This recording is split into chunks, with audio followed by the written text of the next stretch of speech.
ఎంతో ముద్దుగా చేసింది, చాలా ముద్దుగా చేసిందన్న వాళ్ళు. హల్లెలూయా. ఇప్పుడు పిల్లలందరూ కలిసి దేవుని మహిమపరుస్తారు, పాటలు పాడతారు. పిల్లలందరూ వచ్చి స్టేజ్ మీద రావాల్సిందిగా కోరుకుంటున్నారు. ఇప్పుడు పాడబోయే పాట ఏంటంటే యేసయ్య జన్మించే నీ కొరకు. అందరూ చప్పట్లు కొడుతూ ఆరాధిద్దాం.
ఇప్పుడు పాడబోయే పాట ఏంటంటే బెత్లెహేములో పండుగ పండుగ అందరూ చప్పట్లు కొడుతూ ఆరాధిద్దాం.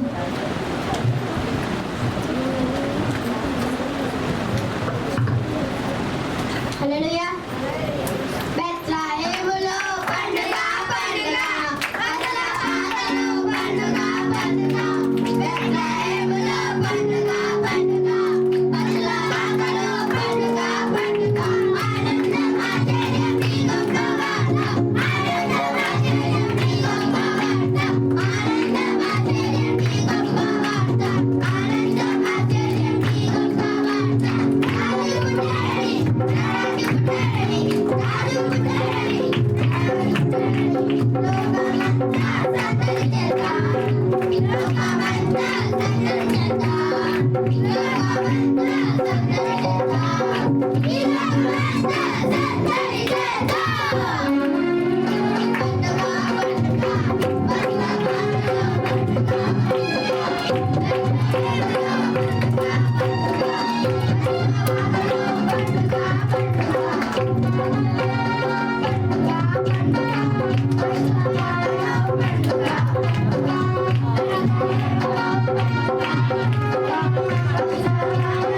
పండుగ పండుగ ఆశ్చర్యం నీ గొప్ప వార్త ఆనందం ఆశ్చర్యం నీ గొప్ప వార్త ఆనందం ఆశ్చర్యం నీ గొప్ప వార్త ఆనందం ఆశ్చర్యం నీ గొప్ప వార్త పుట్టాడని రాజు పుట్టాడని రాజు పుట్టాడని రాజు పుట్టాడని లోకమంతా సందడి చేద్దాం లోకమంతా సందడి చేద్దాం లోకమంతా సందడి చేద్దాం ఈ లోకమంతా సందడి చేద్దాం.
హల్లెలూయా. మరి పిల్లలు ఎంతో చక్కగా పాడారు కదా, వాళ్ళకి మరి క్లాప్స్. మీకు తెలుసా, చాలా మంది చీకట్లోనే ఉండడానికి ఇష్టపడతారంట. ఎందుకో తెలుసా, వెలుగులోనికి వస్తే ఏ మచ్చ ఎక్కడుందో కనిపించేస్తుందని చాలా మంది చీకట్లో ఉండడానికి ఇష్టపడతారంట. ఇప్పుడు మన ఇల్లు ఉంది, మన ఇల్లు చీకటిగా ఉందనుకోండి, ఏం కనిపించదు. అంటే ఎక్కడ ఏ చైర్ పెట్టాము, లేకపోతే టీవీ ఎక్కడుంది, డ్రెస్సింగ్ టేబుల్ ఎక్కడుంది, అవన్నీ ఏం కనిపించవు. అదే లైట్ వేస్తే ఎక్కడ ఏది ఉందనేది క్లియర్ గా కనిపించేస్తా ఉంటది. అలాగే అమ్మో దేవుని దగ్గరికి వస్తే మన మచ్చలు కనిపించేస్తాయేమో, నేను ఈ పాపం చేశానని కనిపించేస్తేమో అని చెప్పేసి చాలా మంది రావడానికి ఇష్టపడరంట. ఏదైనా చిన్న గీత ఉందనుకోండి, ఆ గీత క్లియర్ గా విజిబుల్ అవుతుందని భయపడి చీకట్లోనే ఉండడానికి ఇష్టపడతారంట. కానీ నేను ఒక మాట చెప్పనా, యేసుని వెంబడించేవారు చీకట్లో ఉండగా జీవపు వెలుగులోనికి నడిపించేదను అని చెప్పేసి యేసయ్య యోహాను సువార్త 8:12 చెప్తున్నారు. ఇప్పుడు మన పిల్లలు చీకట్లో ఉన్నట్ట వెలుగులో ఉన్నట్ట? వెలుగులో ఉన్నట్టు. అంటే వచ్చో రాదో పాటతో పాడాలి, దేవుని మహింపరచాలి, అదే వాళ్ళ కాన్సెప్ట్. అదే నాకు వచ్చో రాదో పాట, నా వాయిస్ బాగుంటుందో బాగోదో, నేను పాడగలను పాడలేను, నేను నిలబడాలి, నేను దేవుని మహింపరచాలి, అంతే. వాళ్ళు మధ్యలో మన పిల్లలకి ఏం తెలుస్తుంది, వాళ్ళకి ఏం తెలియదు కదా. కానీ పెద్దవాళ్ళమైన మనకి అమ్మ భయం అనేది ఒకటి ఉండిపోద్ది. కానీ పిల్లలకు అదేం లేకుండా చక్కగా దేవుని మహింపరిచారు కదా. హల్లెలూయా. మరి చిల్డ్రన్ క్రిస్మస్ రోజు అందరం చిల్డ్రన్సే కదా, అందరం చిల్డ్రన్స్. సో ఇప్పుడు స్టోరీ వచ్చేసి అనిరుద్ చెప్తాడు. అనిరుద్ ఒక స్టోరీ చెప్తాడు. ఎస్ఐగా ఉన్నాడు, అమ్మగారికి అయ్యగారికి వందనాలు, కూడి వచ్చిన వాళ్ళందరికీ వందనాలు. నేను ఇప్పుడు ఆ స్టోరీ చెప్పబోతున్నాను. జక్కయ్య ఎవరో మీకు తెలుసా? పొట్టి జక్కయ్య. జక్కయ్య ఎనుకోపట్నంలో జీవిస్తున్నాడు. ఎనుకోపట్నంలో ట్యాక్స్ కలెక్టర్గా పనిచేస్తున్నాడు. ఎనుకోపట్నం ప్రజలందరూ చాలా రిచ్, పాపంతో నిండుకొని ఉన్నారు. ఒకరోజు వాళ్ళ ఊరికి ఏసీ వస్తున్నాడని తెలిసింది.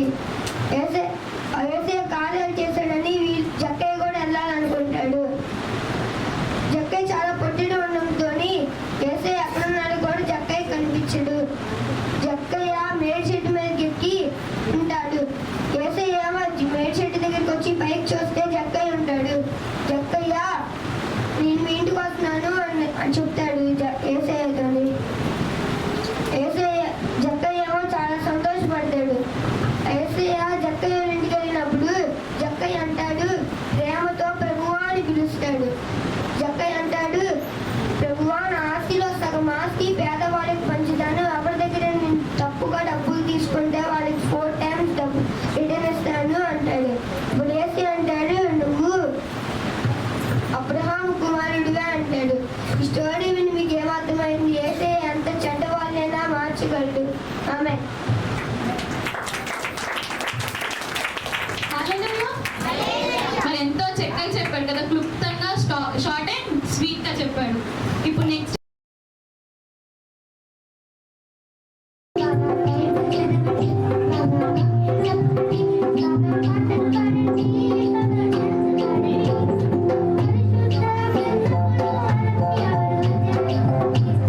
సృష్టికర్త బలవంతుడైన దేవుడు నిత్యుడు తండ్రి సమాధానకర్తయగు అధిపతి అని అతనికి పేరు పెట్టబడిను. ఆమె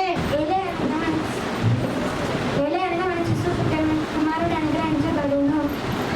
అన్న పుస్తకం మీద రాజ్యభారం ఉండును. ఆశ్చర్యకరుడు, ఆలోచనకర్త, బలమైన దేవుడు, నిత్యుడు తండ్రి సమాధానకర్త యొక్క అధిపతి అని ఆయనకు పేరు పెట్టబడును. ఆమె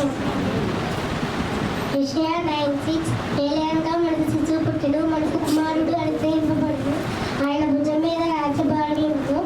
ఆశ్చర్యకరుడు, ఆలోచనకర్త, బలవంతుడైన దేవుడు, నిత్యుడగు తండ్రి, సమాధానకర్తయగు అధిపతి అని అతనికి పేరు పెట్టబడును. ఆమేన్. దావీదు పట్టణమందు నేను రక్షకుడు మీ కొడుకు పుట్టి ఉన్నాడు. ఆయన ప్రభు అయిన యేసుక్రీస్తు. ఆమేన్.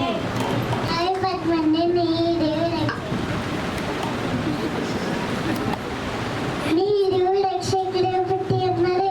ఆయన ప్రభు అయిన యేసుక్రీస్తు. ఆమేన్. హల్లెలూయా. హల్లెలూయా.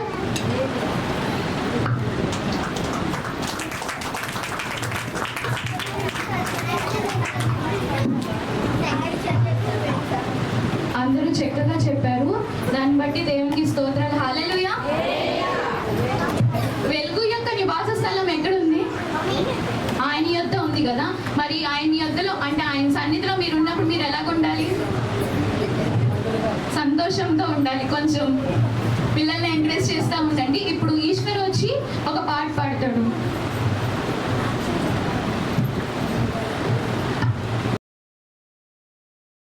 జగమేలే యేసునాథుడు పుట్టెను, లోకారక్షణ యేసు తెచ్చెను, గంట మన రాజుకే. నక్షత్రం చూసి జ్ఞానులు వచ్చి కానుకలిచ్చి మొక్కారులే. శుభవార్త విన్న గొర్రెల కాపరులు పరుగున వచ్చి సందడి చేసి ఇమ్మానుయేలుగా మన యేసు మనతో ఉండెనులే. మన పాపములను క్షమించి సత్యము నిలుచునులే. జగమేలే యేసునాథుడు పుట్టెను, లోకారక్షణ యేసు తెచ్చెను, గంట మన రాజుకే. నక్షత్రం చూసి జ్ఞానులు వచ్చి కానుకలిచ్చి మొక్కారులే. శుభవార్త విన్న గొర్రెల కాపరులు పరుగున వచ్చి సందడి చేసి ఇమ్మానుయేలుగా మన యేసు మనతో ఉండెనులే. మన పాపములను క్షమించి విమోచననిచ్చునులే. జగమేలే యేసునాథుడు పుట్టెను, లోకారక్షణ యేసు తెచ్చెను, గంట మన రాజుకే. వాగ్దానం నెరవేర్చబడెను నేను, మెస్సయ్య మన ప్రభువు జన్మించగా.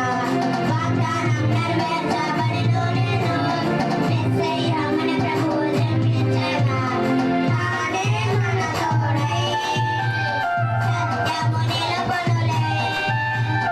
తానే మన విజయం మార్గం చూపునులే. జగమేలే యేసునాథుడు పుట్టెను, లోకారక్షణ యేసు తెచ్చెను, గనిమ మన యేసుకే. జగమేలే యేసునాథుడు పుట్టెను, లోకారక్షణ యేసు తెచ్చెను, గనిమ మన రాజుకే. హల్లెలూయా. హల్లెలూయా. మరి ఈశ్వర్ గురించి చెప్పాలంటే ఈశ్వర్ చాలా నాటీగా ఉండేవాడు అనమాట. ఎప్పుడు అంటే హాస్టల్ జాయిన్ అవ్వకముందు. హాస్టల్ నుండి వచ్చాక చాలా సైలెంట్ అయిపోయాడు. మేము పొంగిపోయాం అనమాట. ఏమని అంటే అబ్బాయి ఎంత సైలెంట్ అయిపోయాడు అని చెప్పేసి. కానీ ఉండి ఉండి ఏమైందంటే వాడు కూడా వాక్యాలు అక్క నేను ఈ వాక్యం చెప్పేస్తాను, అక్క నేను ఈ వాక్యం చెప్పేస్తానని హాస్టల్కి వెళ్ళి మరి వాక్యాలు గుర్తుపెట్టుకోవడం అంటే మామూలు విషయం కదా. చిన్న పిల్లడు అంటే ముందు నాటీగా ఉండేవాడు కదా. అందుకని వాక్యాలు ఇప్పుడు చాలా అంటే దేవుళ్ళో నిలబడుతున్నాడు ఆ బిడ్డ మరి ఇంకా దేవుళ్ళో ఇంకా బలపడాలని మీ అందరూ మీ అనుదిన ప్రార్థన జ్ఞాపకం చేసుకోండి.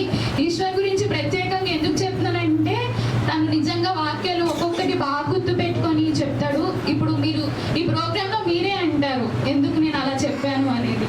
ఇప్పుడు పిల్లలు వాళ్ళు జీవితాల్లో దేవుడు చేసిన గొప్ప కార్యాలను బట్టి వాళ్ళ సాక్ష్యాలు చెప్పాలనుకుంటున్నారు. ఫస్ట్ కెన్నీ వచ్చి చెప్తాడు.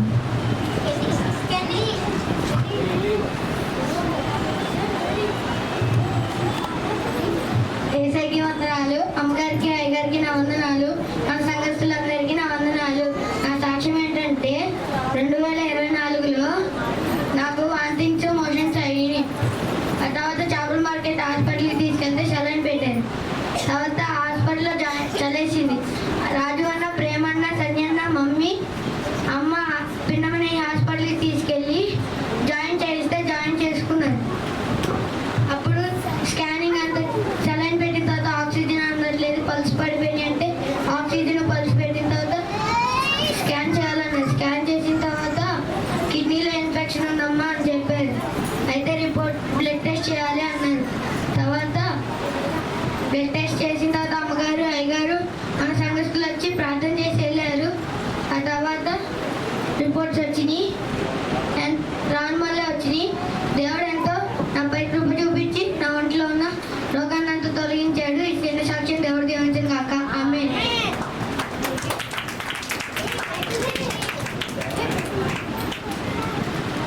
ఎన్ని తలచినా ఏది అడిగినా జరిగేది నీ చిత్రమే ప్రభువా, జరిగేది నీ చిత్రమే. నీ వాక్కుకై వేచి ఉంటిని, నా ప్రార్థన ఆలకించుమా ప్రభువా, నా ప్రార్థన ఆలకించుమా. నెక్స్ట్ ప్రసాద్ వచ్చి సాక్ష్యం చెప్తాడు. దేవుడికి వందనాలు, అయ్యగారు అమ్మగారికి వందనాలు, ఇప్పుడు వచ్చిన అందరికీ వందనాలు. నా శాస్త్రం ఏంటంటే నేను మొన్న సాయంత్రం బ్యాంక్ తెప్పించుకుంటే ఒక అన్ని ఫీవర్కి వచ్చేస్తే అన్ని నేను పేగంలో పడిపోతే కొంచెం రక్తం కారిపోయింది. మళ్ళీ మళ్ళీ చిన్నగా లేపాడు. దేవుడు అంతలో కాపాడాడు. పెద్దగాయం ఏమవడం చిన్నగాయమైంది.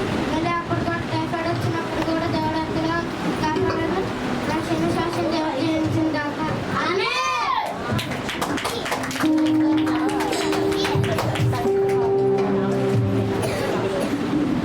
ఇంటి దీపం నీవే నాకు తెలిసి నాలో నీ వరకు జీవించి ఉంటిని. ఆరిపోయిన నా వెలుగు దీపము, ఆరిపోయిన నా వెలుగు దీపము, జరిగేది నీ చిత్రమే.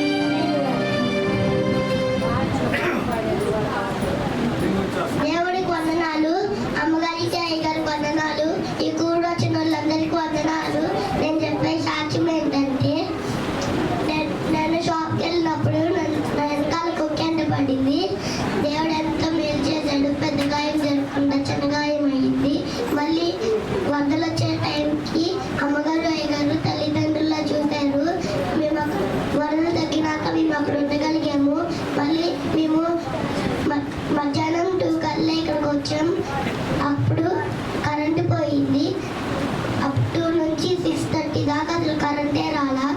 దేవుడు మేము ప్రార్థన చేసుకున్నాం. దేవుడు ఎంతో మేలు చేశాడు. కరెంట్ తెచ్చలే చేశాడు.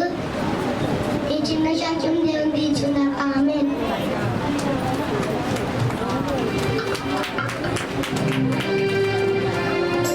నీ తోడు లేక, నీ ప్రేమ లేక, ఇలలో ఉండలేక నిలవలేదు. నీ తోడు లేక, నీ ప్రేమ లేక, ఇలలో ఉండలేక నిలవలేదు. ఉత్తర ప్రత్యుత్తరం మేరీ వచ్చి చదువుతుంది.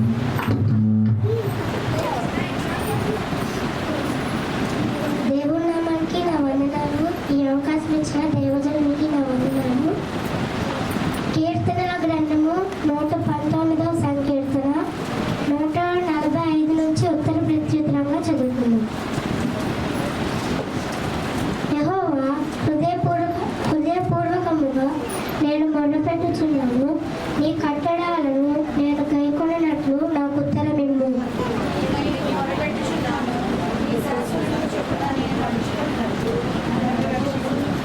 తెల్లవారక మునిపే మొరపెట్టితిని,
Yeah.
పరలోకమందున్న మీ తండ్రిని మహిమపరిచినట్లు మీ వెలుగుని ప్రకాశింపనీయుడి అనంది. అంటే నేనేమనుకున్నానంటే వీళ్ళ యొక్క టాలెంట్స్ని చూపిద్దాము ఒక చిన్న సాంగ్లో అని చెప్పేసి నేను అనుకున్నాను.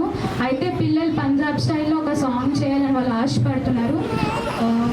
పాట పాడుతుండగా వాళ్ళతో పాటు మనం కూడా ఏకీభవించి దేవుని మహిమ పలుకుతాం.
హల్లెలూయా. ఇప్పుడు వాక్యంలోనికి వెళ్దాం. వాక్యం వెళ్ళే ముందు ప్రార్థన చేసుకుందాం. ప్రార్థన. యేసయ్య పరలోక తండ్రి నామానికి వేలాది వందనాలు, స్తుతులు, స్తోత్రములు, స్తోత్రం యేసయ్య. ఈరోజు ప్రభా ఈ ఆరాధన తండ్రి నీకు మహిమకరంగా జరిగిస్తున్న విధానాన్ని బట్టి తండ్రి నీకు వేలాది వందనాలు, స్తుతులు, స్తోత్రం తండ్రి. మా తండ్రి ఈ వాక్యం కొరకు మేము సిద్ధపడుచుండగా తండ్రి మాకు ఏ వాక్యం అయితే కావాలో తండ్రి ప్రభా మీరే మమ్మల్ని నడిపించండి ప్రభా. నీకు స్తుతులు, స్తోత్రం యేసయ్య. స్తోత్రం రాజా, స్తోత్రం రక్షక. నీ వాక్యం నా పాదాలకు దీపం, నా త్రోవలకు వెలుగై ఉన్నదన్నావు కదా ప్రభా. మన వెలుగు మార్గంలో తండ్రి మేము వెలులాగిన తండ్రి మీ సహాయం చేయండి దేవానికి స్తుతులు, స్తోత్రం తండ్రి.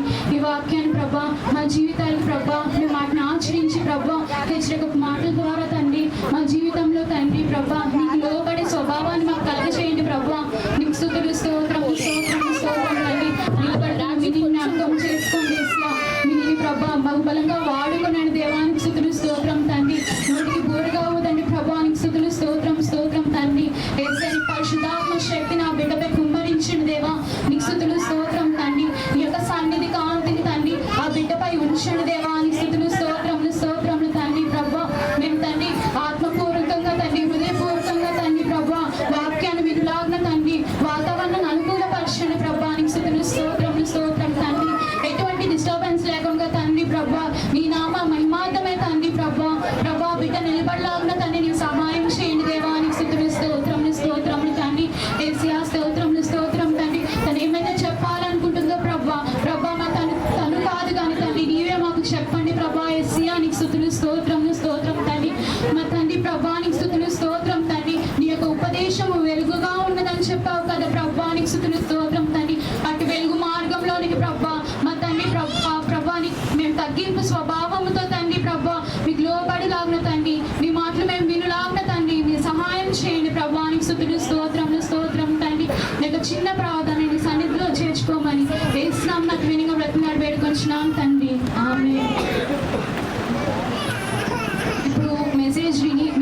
చెప్తుంది.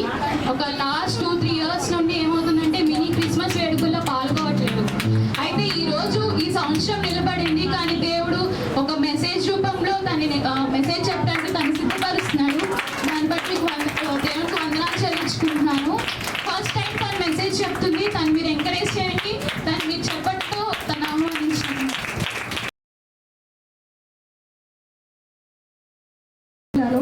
అయితే మరి నేను 3 months బేబీగా ఉన్నప్పుడు సెయింట్ పీటర్స్ లూథరన్ చర్చ్కి రావడం జరిగింది. మమ్మీ డాడీ అక్కడ సేవ కోసం. మరి అక్కడ నుంచి ట్రాన్స్ఫర్ అవ్వాల్సిన సమయం వచ్చినప్పుడు వాళ్ళు మరి సొంతంగా మినిస్ట్రీ పెట్టాలని ఆలోచన చేశారు. అయితే మరి ఆ సమయంలో మమ్మీ వాళ్ళ ప్రేమని విడవకుండా రాణి ఆంటీ, దీనం ఆంటీ, భాగ్యం ఆంటీ, సాయితత్వ వాళ్ళు, మరి ఎస్తరం ఆంటీ, ఎంతోమంది మరి ప్రేమని, మరి సుమల తత్వ వాళ్ళు కూడా మంగళగిరి సంఘం నుంచి అన్నమ్మ ఆంటీ, ఇంకా చాలా మంది వాళ్ళ ప్రేమని విడవలేక ఒక అన్నలాగా, మరి డాడీని ఒక అన్నలాగా అనుకుంటూ, మరి తల్లిదండ్రులాగా అనుకుంటూ వచ్చారు. మరి అక్కడ 3 months బేబీగా వచ్చినప్పుడు నన్ను ఎంత చిన్నపిల్లలా చూసారో, ఇప్పుడు ఫైనల్ ఇయర్ వచ్చాను, ఇప్పుడు కూడా నన్ను అంత చిన్నపిల్లలానే చూస్తున్నారు. అందుకు బట్టి నేను దేవునికి ఎంతగానో కృతజ్ఞత చెల్లించుకుంటున్నాను. మరి ఇప్పుడు వాళ్ళకి పిల్లలు పుట్టారు, వాళ్ళు వాళ్ళకంటే నన్ను ఇంకా ఎక్కువ ప్రేమిస్తున్నారు. అందరూ దేవునికి వందనాలు చెల్లించుకుంటున్నాను. మరి మీ ప్రేమ నేను ఎన్నడూ ఎప్పటికీ మర్చిపోను. మరి వాక్యంలోకి వెళ్దాము. మరి దేవుడు నన్ను ఈ స్థితిలో నిలబెట్టాడంటే కేవలము దేవుడు ఎవరినైనా ఎలా అయినా ఏ స్థితిలో అయినా వాడుకుంటాడు. అవునా అండి? మరి దేవుడు మిమ్మల్ని వాడుకోవాలనుకుంటే మీరు ఎంతగా ప్రార్థనలు చేయాలి, ఎంతగా దేవునందు విశ్వాసంలో ఉండాలి. మరి వాళ్ళ పిల్లలు చెప్పిన వాక్యం ధ్యానించుకుందాము. యెషయా గ్రంథం 9వ అధ్యాయము 6వ వచనం.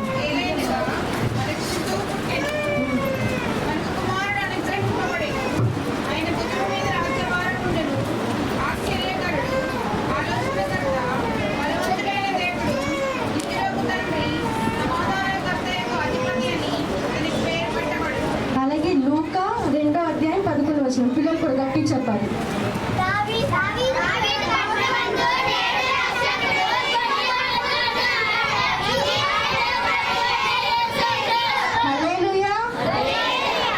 మరి BC బిఫోర్ క్రైస్ట్ యెషయా దేవుడి గురించి చెప్పడం జరిగింది. మరి ఇక్కడ చూసినట్టయితే న్యూ టెస్ట్మెంట్ నుంచి కదా దేవుడు మనకు వచ్చాడు. మరి BC కాలంలో అంటే ముందుగానే యెషయా గురించి దేవుడు యెషయాకి దర్శనాల ద్వారా ప్రేరణలు పొందుకున్నాడు. అవునా అండి? మరి ఇక్కడ చూసినట్టయితే ఇంకా యెషయా దేవుడి గురించి ఏం చెప్పారో ఒకసారి తెలుసుకుందాము. యెషయా గ్రంథము 7వ అధ్యాయము 14వ వచనము.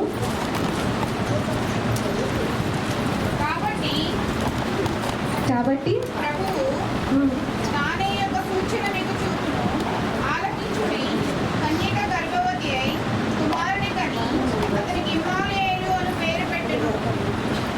అలాగే యెషయా గ్రంథం 9వ అధ్యాయము 2 నుంచి 7 వరకు ధ్యానించుకుందాము. జనులు గొప్ప వెలుగుతున్నారు. దేశ నివాసుల మీద వెలుగు ప్రకాశించున్నది. నీవు జనమును విస్తరింపచేయుచున్నావు, వారి సంతోషమును వృద్ధిపరుచుచున్నావు. కోతకాలమున మనుష్యులు సంతోషించినట్లు, దోపుడు సొమ్ము పంచుకొని వారు సంతోషించినట్లు వారు నీ సన్నిధిని సంతోషించుచున్నారు. మిథ్యాను దినమున జరిగినట్లు వారి బరువు కాడిని నీవు విరిచి ఉన్నావు. వాని మెడను కట్టుకలను, వాని తోలు వాని కొరడాలను విరిచి ఉన్నావు. యుద్ధపు సందడి చేయు యోధులందరినీ జోళ్ళను, రక్తంలో పొరలింపబడిన వస్త్రములను అగ్నిలో వేయబడి దహింపబడును. ఇక్కడ నేను 53వ అధ్యాయం చదువుతున్నాను. పిల్లలు మీరు కూడా జాగ్రత్తగా నేను చెప్పే వాక్యం వినాలి. మరి బైబిల్ గ్రంథంలో చూసుకుంటే తెలుగు ఏంటి చాలా కొంచెం కష్టంగా ఉంటుంది అనమాట. అంటే మనస్పూర్వకంగా చదువుకుంటే అర్థమైద్ది, కానీ పిల్లలు కూడా అర్థం అవ్వాలని నేను కొంచెం ఈజీగా చెప్తున్నాను. పిల్లలు మీరు జాగ్రత్త వినాలి. యెషయా గ్రంథము 53వ అధ్యాయము. యెషయా దేవుడి గురించి చెప్పిన మాటలు. మేము ప్రకటించిన సంగతులను నిజముగా ఎవ్వరూ నమ్మరు. నమ్మరు. యెహోవా హస్తము ఎవరికి బయలుపరచబడింది?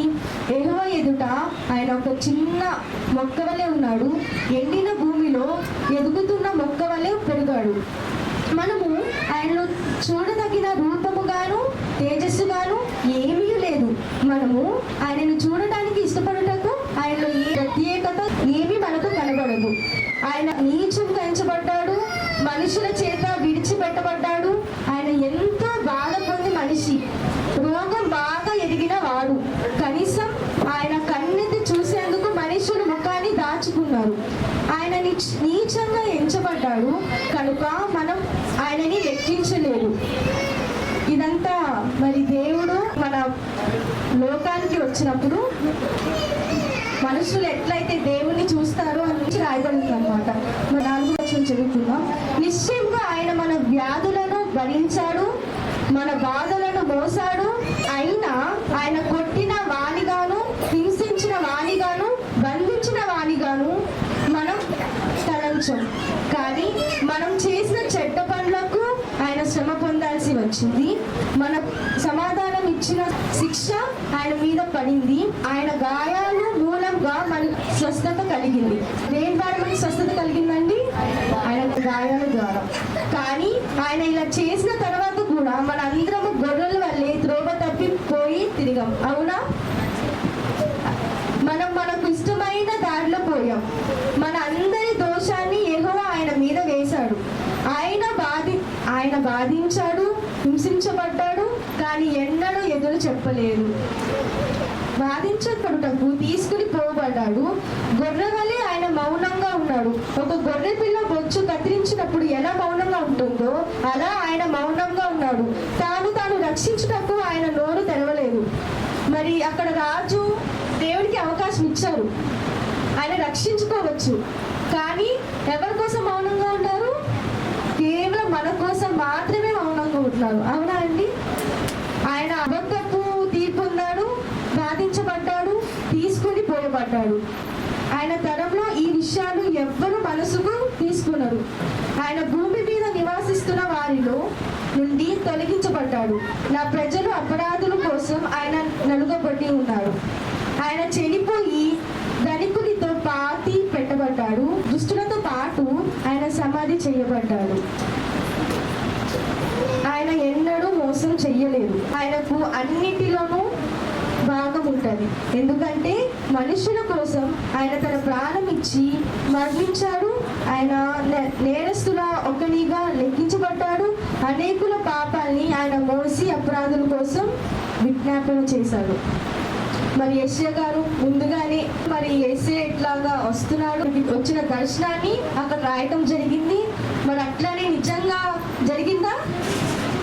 జరిగింది. దర్శనాలు అనేవి తప్పకుండా జరుగుతాయి. మరి దర్శనాలు రావాలంటే ఏం చేయాలి?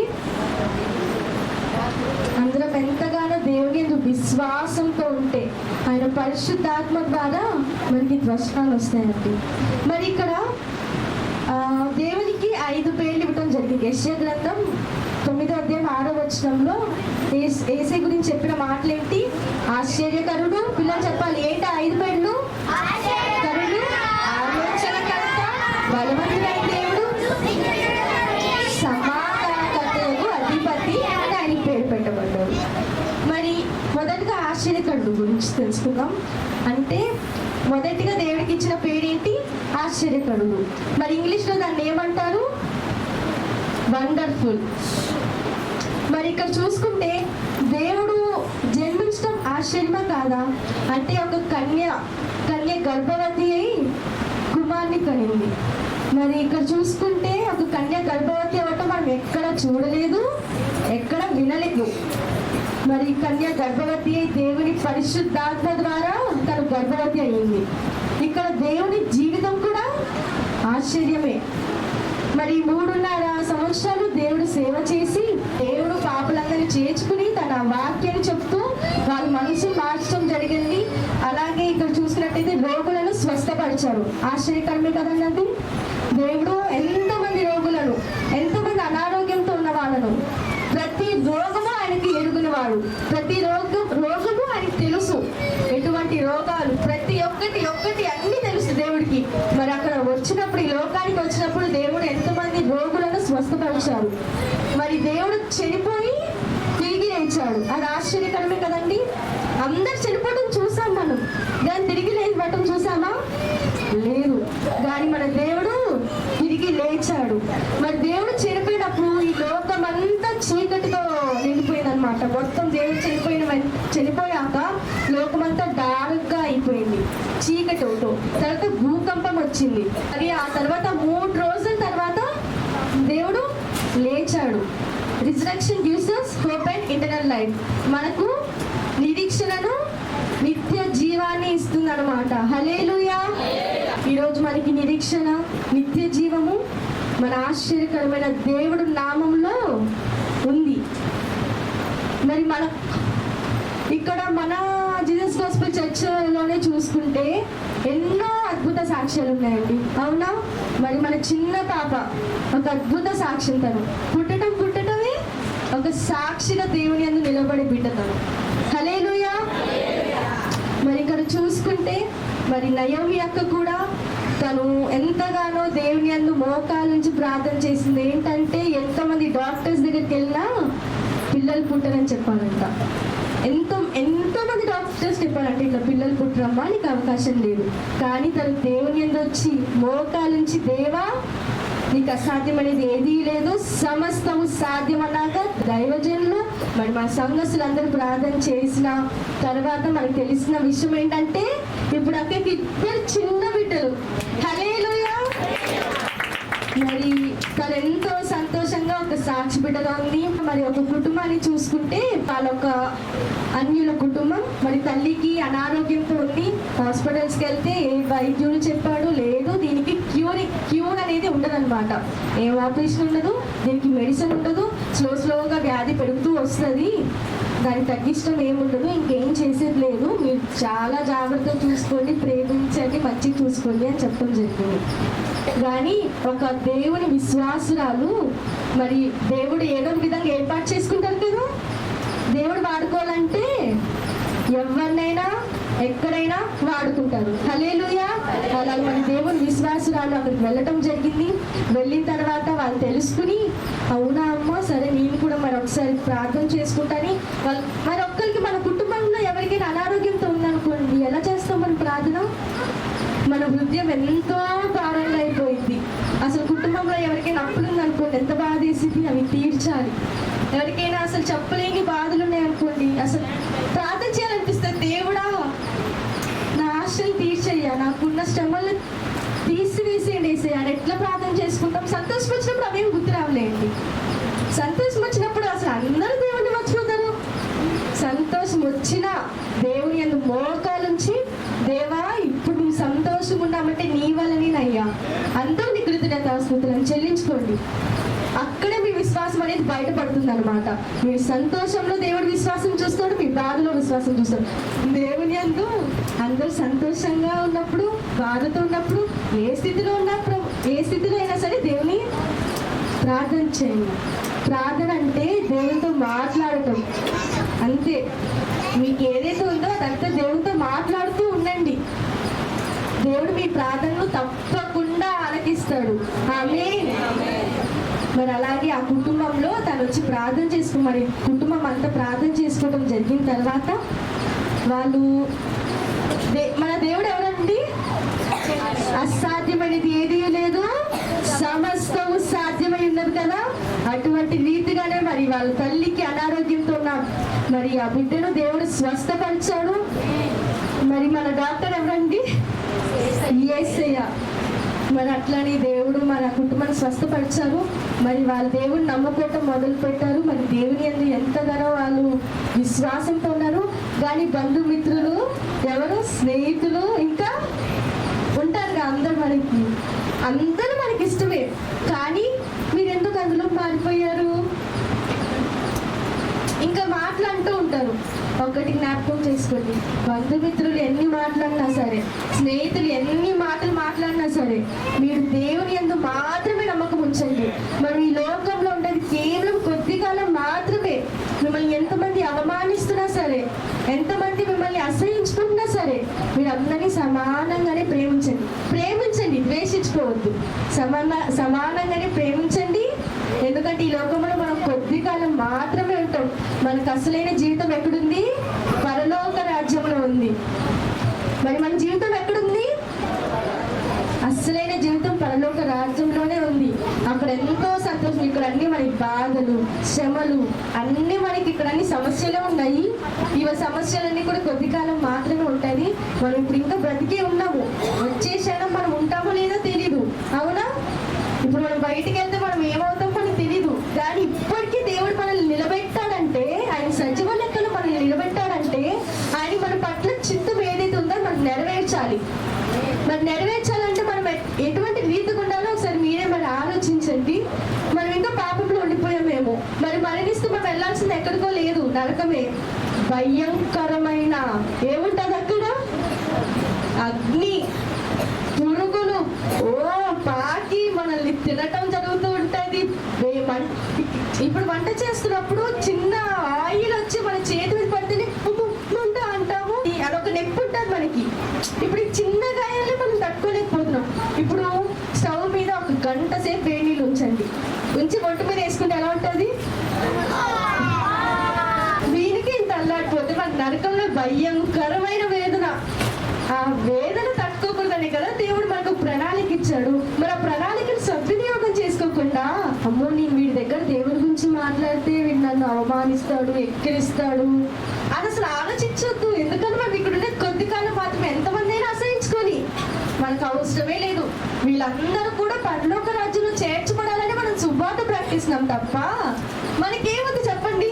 ఒకే ఒక మాట అడుగుతున్నాను, మరి మనందరం సమానంగా ప్రేమించాలి లేదా? ప్రతి ఒక్క జనాన్ని మనం సమానంగా ప్రేమించాలంటే ప్రతి ఒక్కరిని మనము దేవుని సువార్త ప్రకటించండి, చెప్పండి, అంతే. మరి వాళ్ళ విశ్వాసము దేవుడు చూసుకుంటారు. మరి కొంతమందికి అయితే సువార్త ప్రకటించే వాళ్ళు లేక వాళ్ళకి ఏం తెలియదు, వాళ్ళ బాధలు ఉంటాయి, వాళ్ళకి అసలు ఏం చేయాలో తెలియదు. కానీ కొంతమంది సువార్త ప్రకటించడం ద్వారా ఇప్పుడు తెలుసుకుని అప్పుడు దేవుని అని వస్తారు.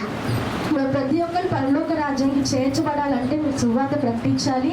ఉన్న సమయాన్ని సద్వినియోగం చేసుకోండి.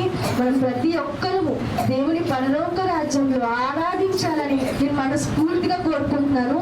మరి మీరు కూడా అటువంటి రీతిగానే ఉండాలని ఆశిస్తున్నాను. ఆమేన్. హల్లెలూయా. హల్లెలూయా. మరి ఆలోచనకర్త అంటే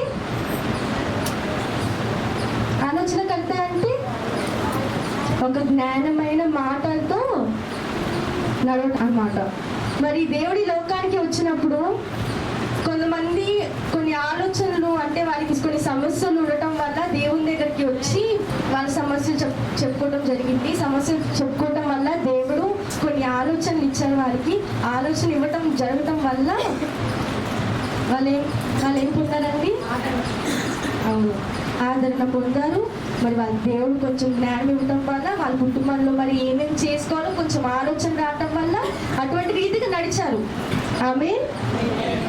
ఇక్కడ నికోదేము, ఎవరు తెలుసు నికోదేము? యూదుల నాయకుడు. తనొక యూదుల నాయకుడు, అధికారి అనుట మాట నిజమే. కానీ తనకి దేవుని గురించి స్పష్టమైన ఒక ఆలోచన, అవగాహన లేదు ఆయనకి.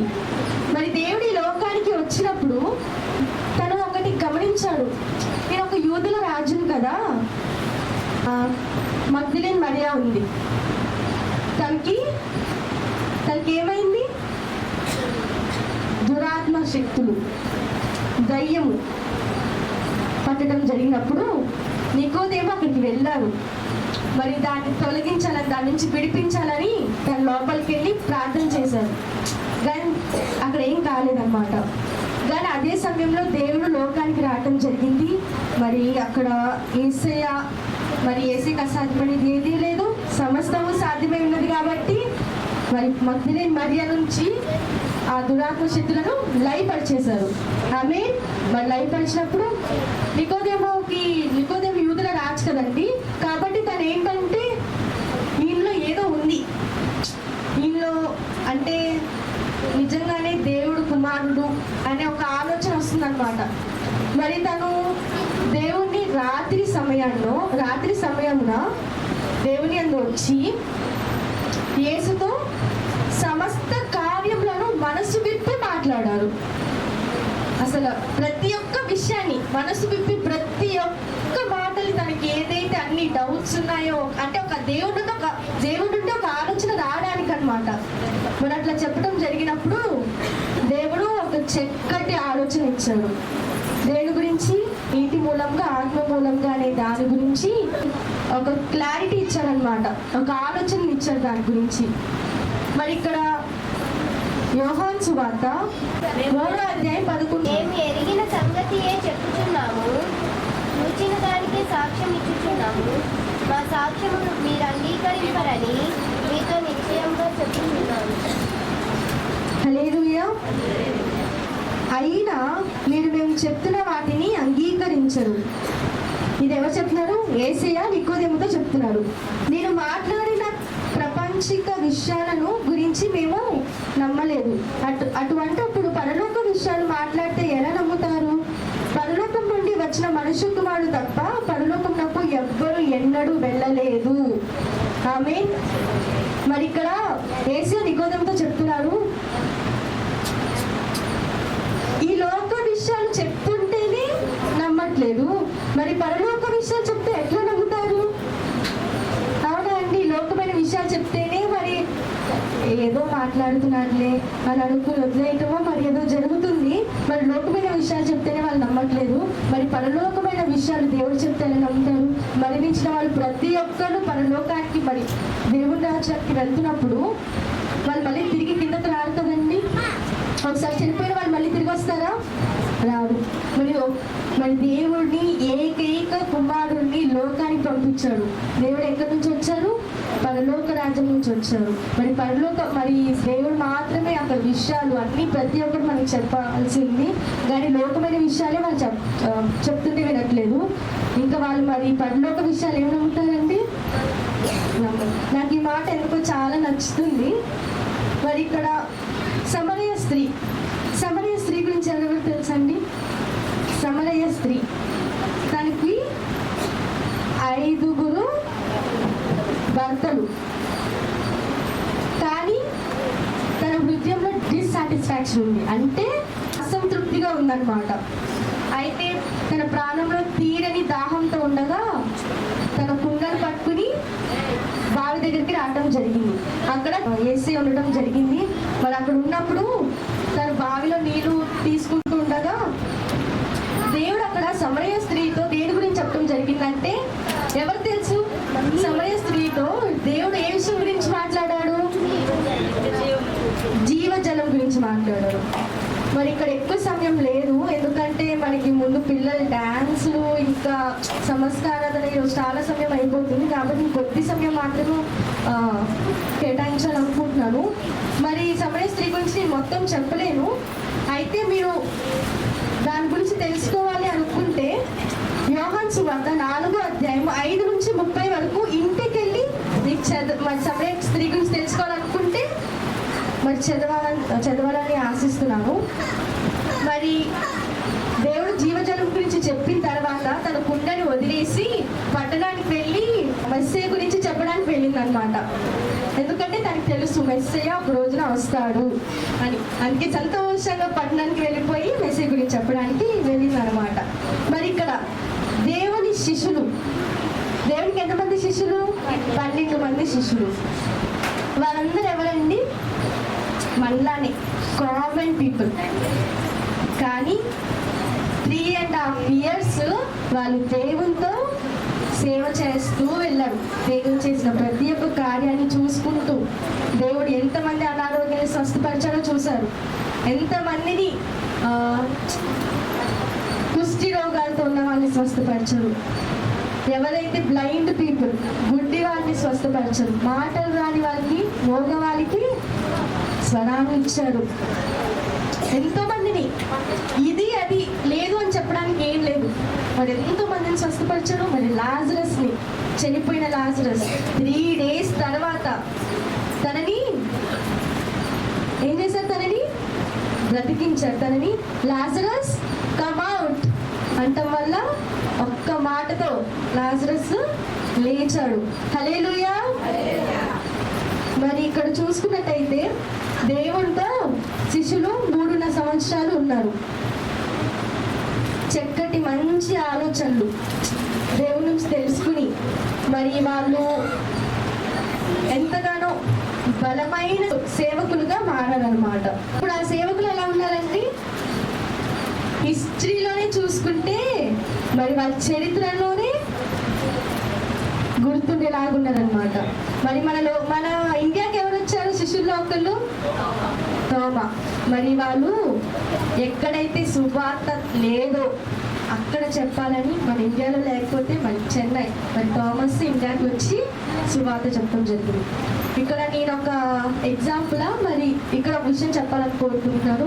మరి ఇక్కడ మన దైవజనులను కూడా చూసుకుంటే జీసస్ గాస్పెల్ చర్చ్ బ్రాంచెస్ని పెడుతున్నారు. ఇప్పుడు మరి ఎంతోమంది బ్రాంచెస్ని పెడుతున్నారు. మరి అందరూ దేవుడు సువార్త ప్రకటించాలని కోరుకుంటున్నారు. చాలా మంచి విషయాన్ని. కానీ బ్రాంచెస్ ఎక్కడ పెట్టాలంటే ఎక్కడైతే సువార్త అందించబడలేదో, అంటే ఎక్కడైతే సువార్త ప్రకటించట్లేదో, ఎక్కడైతే ఎవరి దేవుడి గురించి తెలియదో అక్కడ పెట్టాలన్నమాట.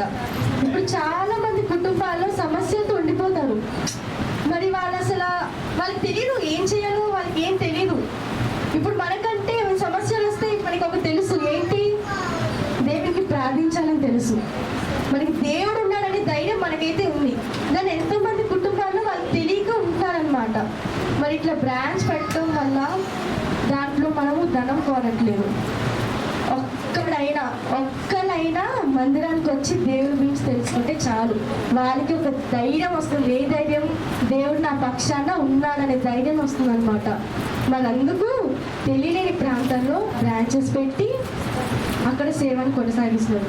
మందిరానికి ఒక్కరు వచ్చినా ఇద్దరు వచ్చినా దేవుని ఎంతగానో సంతోషపడతారనమాట. అలాగే ఇక్కడ చూసుకున్నట్టయితే ఆలోచనకర్త అని మరి దేవుడికి ఇచ్చిన పేరు రీతిగా మనం కూడా దేవుని సన్నిధిలో మోకాలు ఉంచి ప్రార్థన చేసి, దేవా నాకు ఇది కావాలనుకోవద్దు, కానీ దేవా నా పట్ల నీ ఆలోచన ఏదైతుందో అది నాకు తెలియజేయండి ప్రభువా. నా పట్ల నీ ఆలోచన, నా పట్ల నీ చిత్తం, నీ ప్రణాళిక ఏదైతే ఉందో అది నాకు తెలియజేయండి. మరి దేవుడు ఎలా తెలియజేస్తారండి? దేవుని ఎలా తెలియజేస్తారు? దేవుని వాక్యం ద్వారా తెలియజేస్తారు. దేవుడు దేని ద్వారా మాట్లాడతానంట? పరిశుద్ధాత్మ. మరి పరిశుద్ధ గ్రంథంలో నుంచి దీంట్లో ఉన్న ప్రతి ఒక్క వచనం అద్భుతమైన వచనం. ప్రతి ఒక్క వచనం ఎంతో అందంగా ఉంటుంది. ఒక్కసారి మరి ఎవరైనా మరి కొంతమంది చదవలేని వాళ్ళు ఉంటారు. మరి కుటుంబంలో ఎవరో ఒకరి దగ్గర ఫోన్ ఉంటుందండి. వాళ్ళు కనీసం ఫోన్ ఒప్పించేసి ఇట్లాగా కొత్త నిబంధన నుంచి మరి యోహాన్ నుంచి అయినా మరి ఇక్కడ నుంచి చూసుకుంటే దేవుడు రావటము అసలేంటి కొత్త నిబంధన నుంచే ఉంటుంది మన జీవిత ప్రకారంగా చూసుకుంటే. మరి ఎవరికైనా బైబిల్ చదవాలనిపిస్తే కొత్త నిబంధన నుంచి మొదలు పెట్టినట్టయితే అక్కడ నుంచి మనం ఎలా ఉండాలి, అసలు మనము అప్పుడు దాకా చాలా మంచి వాళ్ళం అనుకుంటాము. ఎప్పుడైతే బైబిల్ చదువుతామో ఏంటి మనం ఇంత పాపులమా, ఇంత చెడ్డవారమా అనిపిస్తుంది అనమాట. మరి ఎప్పుడైనా బైబిల్ చదవండి. చదవలేని వాళ్ళు ఉంటారు. వాళ్ళు ఎట్లా అంటే మరి ఇంట్లో ఎవరో ఒకరి దగ్గర ఫోన్ ఉంటే వాళ్ళు ఓపెన్ చేసి న్యూ టెస్ట్మెంట్ నుంచి వాళ్ళకి పెట్టండి. వాళ్ళు వింటారు. కనీసం వినటం వల్లైనా వాళ్ళకి ఆశీర్వాదం పొందుతుంది. ఆమేన్, హల్లెలూయా. మరి తప్పకుండా దేవుడు జవాబిస్తారండి అందరూ ప్రార్థన చేసినట్టయితే. ఎప్పుడైనా మనము ఉంటే మంచిగానే ఉండాలి, చెడ్డగానే ఉండాలి, కానీ నిలువెచ్చని స్థితిలో ఉండకూడదు. ఒక ఎగ్జాంపుల్ చెప్పనా? మరి మనము 2 పడవల మీద కాలేసి ప్రయాణం చేయొచ్చా? 2 పడవల మీద ప్రయాణం చేసి వెళ్తే ఏమైపోయి కింద మనమే కింద పడిపోతాం, పడవే పడిపోదు. అట్లానే ఒక్క పడవ మీద వెళ్ళండి అంటే మంచిగానే ఉండండి, చెడ్డగానే ఉంది. నీకు పరలోక రాజ్యంలో చోటైనా ఉంటుంది, నరకంలో అయినా చోటు ఉంటుంది, మధ్యలో ఉంటుందని ఎప్పుడు ఆశించద్దు. మరి ఇక్కడ బలవంతుడైన దేవుడు గురించి 3వది ఏంటండి? బలవంతుడైన దేవుడు. ఇంగ్లీష్లో మైటీ గాడ్.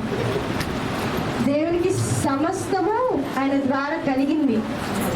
సృష్టియు ఏదియు ఆయన లేకుండా సృష్టింపబడలేదు. ఇదంతా ఎవరు చేశారు? ఆకాశాన్ని ఎవరు చేశారు? మరి పక్షులను రెక్కలు ఇప్పుకుంటూ వెళ్తాయి పక్షులు, మరి నీటిలో చేపలు. ఎంత మరి మనం ఇక్కడ మనుషులుగా ఉన్నాము. మరి ఆ చెట్టుని చూస్తే, ఆ నేచర్ని చూసినప్పుడు కానీ, మరియు బీచ్కి వెళ్తే ఆ వేవ్స్, అసలు ఇదంతా దేవుని సృష్టిలో ఎంత అందంగా చేయబడ్డానండి. నాకు నేను అగ్రికల్చర్ ఎందుకు చూస్ చేసుకున్నాను అంటే, నాకు నేచర్ అంటే చాలా ఇష్టం అనిపిస్తుంది. దేవుడు ఎంత అందంగా ఎంత బాగా సృష్టించారు ఈ చెట్లని, మరి గ్రీనరీ, ఆకాశం, స్కై అంతా మంచిగా ఎంత బాగుంటుంది. ఇదంతా దేవుని సృష్టి అని మనం తెలుసుకున్నాం. అవునా అండి? దేవుడు లేడనే మాట అసలు ఫూలిష్ పీపుల్ మాట్లాడే మాట. నేను ఇప్పుడు సత్యంగా నిజం చెప్తున్నా, ఇవన్నీ మనుషులు క్రియేట్ చేయరు, దేవుడు ఉంటేనే క్రియేట్ చేస్తారు. మరి ఇక్కడ ఏ గ్రంథంలో ఇది అసలు ఎలా సృష్టించబడిందో ఎక్కడ రాసలేదు. మరి పరిశుద్ధ గ్రంథంలో రాసి ఉంది. ఏమని? ఈ వెలుగుని, చీకటిని, పక్షులను, నీటిని, మనుషులను, ప్రతి ఒక్కటి దేవుడు సృష్టించాడని ఎక్కడ రాసింది? ఆది కాండం నుంచి మొత్తం ఒక్కొక్కటి అన్ని తెలుసుకుంటూ వస్తాయి మనకి. మరి ఇక్కడ చూసినట్టయితే ఇది యూనివర్స్ ని దేవుడు సృష్టించాడు అనే విషయం మనకంతా తెలుసు. దేవదూతలు ఎలా ఉంటాయి? అందరూ అనుకుంటారు మరి మంచిగా ఫెదర్స్ ఉండి అందంగా ఉంటాయి, భయపడాల్సిన అవసరం లేదనుకుంటారు. కానీ పరిశుద్ధ గ్రంథంలో దేవదూతలు ఎలా ఉంటాయని తెలుసా ఎవరికైనా? ఇక్కడ చూసినట్టయితే చాలా తనకి ఫెదర్స్, తనంతా ప్రతి ఒక్క చోట కళ్ళు ఉంటుంది. ప్రతి ఒక్కటి చూస్తున్న దేవుడు. ఇక్కడ చూసారా? దేవదూత. మరి పరిశుద్ధ గ్రంథంలో అలా రాయబడింది. కింద ఉన్నారు చూసారా? చిన్నగా కనిపిస్తుందండి, చిన్నగా మనిషిగా ఉన్నారు. అది మనము. అంత చిన్న వాళ్ళమైన మనము. కొంతమంది ఏమని మాట్లాడతారు? దేవుడి పైనుంచి కిందకు వచ్చినా దేవుడు మనల్ని ఏం చెయ్యలేడు, అసలు మనం ఉన్నది ఎంత అండి ఆ మాట అంటావు. ఏమైనా బాగుందా? అసలు దేవదూతనే అలా ఉందంటే దేవదూత కంటే గొప్పగా ఉన్నాడు మన దేవుడు. మరి మనకి బయట ప్రయాణం చేసినప్పుడు ఏ ఆపదలు ఎందుకు రాలేదు తెలుసా అండి? దేవదూతల కంచు మన ఎందు ఉంది. మనం ప్రార్థన చేసినప్పుడు మనం పడుకున్నప్పుడు లేస్తున్నామంటే రాత్రి అంతా దేవుడు తన దేవదూతలు మన ఎందు పంపించి ఎంతగానో దేవదూతలు కంచు మన ఎందు ఉంచి సురక్షితంగా కాపాడుకుంటూ ఉంటున్నారన్నమాట మనల్ని. మన చిత్తము ఆయన చిత్తం మనం నెరవేర్చేదాకా ఉంచుతారు. వీళ్ళు ఇంకా మాట వినరు, వీళ్ళు ఏం చెప్పినా వినరు అని ఒకసారి అనుకుంటే ఇంకా దేవుని ఇష్టం. వీళ్ళు ఎంతైనా ఇంతే ఉంటారు అనుకుంటే ఇంకా దేవుడు వదిలేస్తారు. కానీ వీళ్ళకి ఒకసారి ఛాన్స్ ఇద్దాం అనుకున్నప్పుడల్లా మనకి ఒక్కొక్క సెకండ్ మనం ఇంకా బ్రతుకుతామంటే దేవుని చిత్తం నెరవేర్చాలని గుర్తుంచుకోండి అందరూ. హల్లెలూయా. కాబట్టి యేసయ్య పరలోకం మీదను భూమి మీదను సర్వాధికారము గలవాడై ఉన్నాడు. భవిష్య కాలమందు ప్రభువై ఉన్నాడు. హల్లెలూయా. రాజులకు రాజు, ప్రభులకు ప్రభు. ఆమేన్. మన దేవుడు ఎవరండి? రాజులకు రాజు, ప్రభులకు ప్రభు, lord of lords, king of kings. మరి ఇక్కడ మత్తయి సువార్త 28వ అధ్యాయము 18వ వచనం ధ్యానించుకున్నాము. యేసు అక్కడ ఏం మాట చెప్పాడో ఒకసారి తెలుసుకుందాము.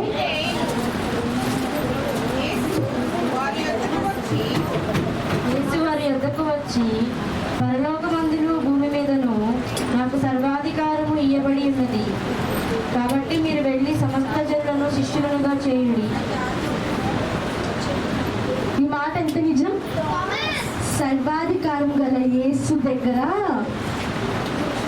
ఒక చెప్పిన సర్వాధికారం గల యేసు నామమున ప్రతి మోకాలు వంగును, ప్రతి నాలుక ఈయనే ప్రభు అని ఒప్పుకుంటారనమాట. ప్రతి ప్రతి ఒక్కడు ఎవరైతే దేవుడు లేదనుకున్నారో, ఎవరైతే ఈయన ప్రభువు కాదనుకున్నారో, ఎవరైతే మన దేవుడి గురించి చెప్తున్నప్పుడు అసహించుకుంటున్నారో, వీళ్ళు ఎవరైతే అవమానిస్తున్నారో, హేళన చేశారో, వాళ్ళందరూ కూడా చనిపోయినప్పుడు మరి దేవుని రాజ్యానికి వెళ్ళాక వాళ్ళ మోకాలు వంగి ఈయనే ప్రభువు అని ఒప్పుకుంటారనమాట. ప్రతి మోకాలు వంగును, ప్రతి మోకాలు వంగును, ప్రతి నాలుక పాడును, ప్రతి నేత్రము చూచును.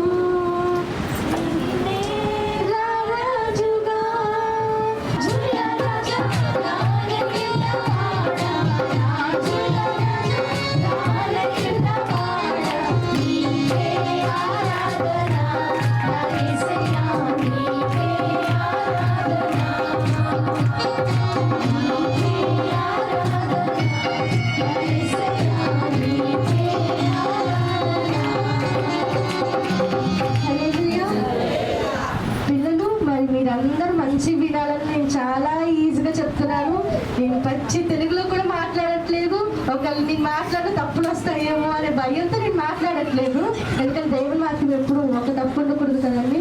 మరి పిల్లలు చిల్డ్రన్ క్రిస్మస్ అని కూడా అంత స్పష్టమైన తెలుగులో నేనేం మాట్లాడట్లేదు. అందరూ వినాలని కోరుకుంటున్నాను. బట్ పిల్లలందరూ కూడా జాగ్రత్తగా వినాలి వాక్యం. ఇదంతా మీరు చిన్నపిల్లలై ఉన్నారు, మరి మీరు ఎదుగుతున్నప్పుడు ఈ వాక్యాన్ని మీరు అనుసరించాలి.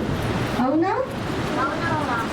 మరి అందరూ మంచిగా దేవుని వాక్యాన్ని విని మీరు మీ నుంచి మరి చిన్నపిల్లలు, ఎందుకంటే వచ్చే తరము ఈ జనరేషన్ చాలా చండాలంగా ఉంది, పాడైపోయి ఉంది. కానీ వీళ్ళ నుంచి ఎంతో మంది మారు మనసు పొందాలి. ఎంతమంది వీళ్ళ నుంచి ఇట్లా ఉండాలేమో అని నేర్చుకోవాలి. వీళ్ళు ఎంతమంది అవమానించినా వీళ్ళు దేవుడి కోసం నిలబడాలనే విధంగా వీళ్ళు ఆశీర్వదించాలి. ఆమేన్.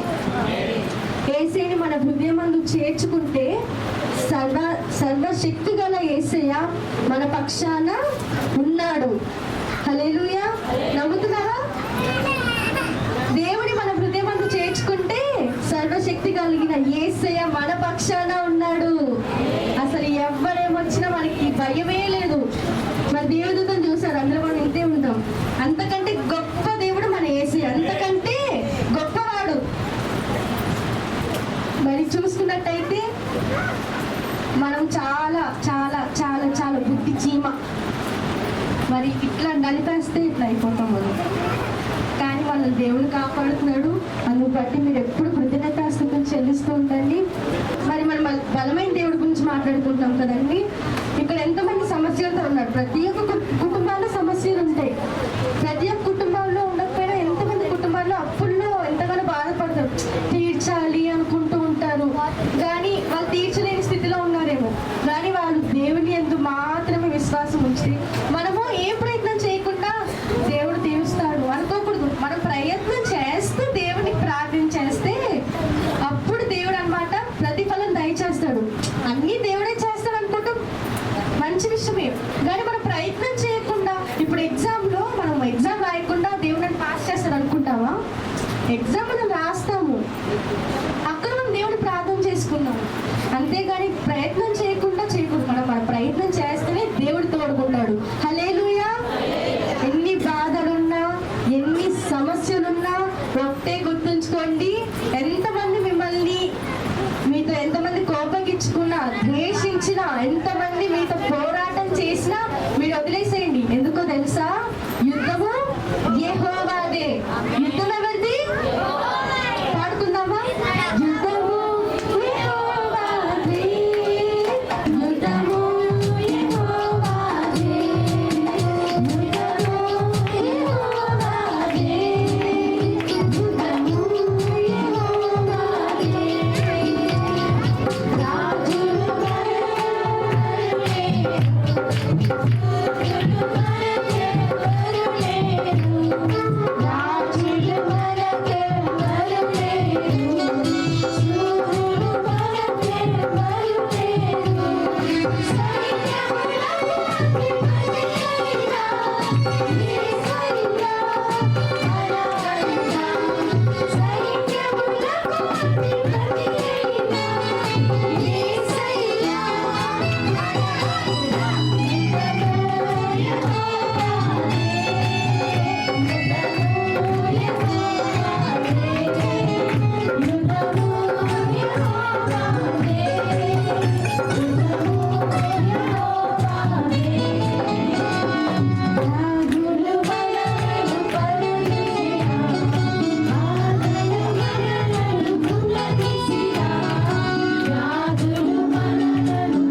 సురక్షితంగా ఎంతగానో మనల్ని సురక్షితంగా కాపాడుకుంటూ వస్తున్నాడు. అంటే మనల్ని ఎంతగానో ప్రొటెక్ట్ చేస్తూ ఎంతగానో మనల్ని చాలా జాగ్రత్తగా చూసుకుంటూ వస్తున్నాడు.